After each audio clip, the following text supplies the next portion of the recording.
Dear Kier, Emmanuel, and thank you for co-hosting today's meeting.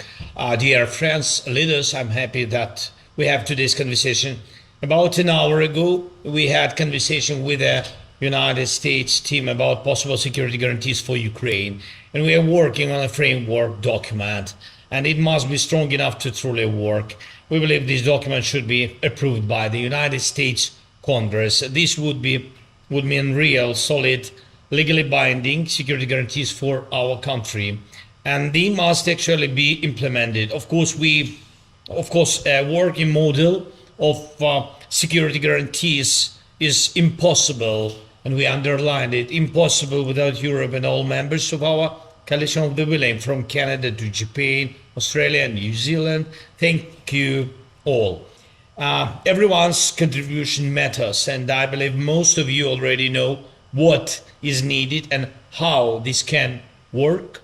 And now we need to coordinate everything so that the Americans are fully on board in every process. Yesterday we also talked with American team about an economic agreement and what U.S.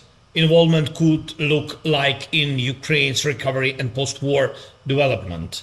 And also yesterday we sent the American team a revised version of the framework document we worked on. It includes 20 key points. These can be the foundation for everything, and I'm waiting for feedback from America. It's very important that I thank Mark Rutte and every leader who keeps emphasizing this, that you personally, along with your defense ministers and military leadership, continue working together through the Pearl program.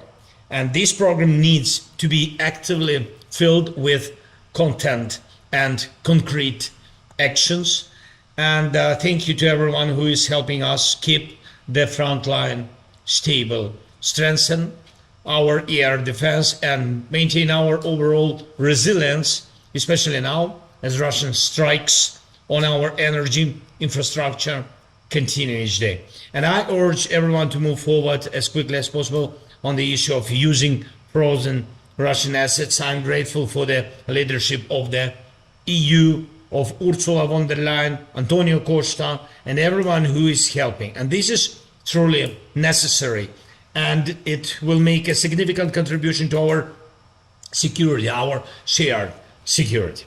And one more point, we are ready to work with President Trump in any format.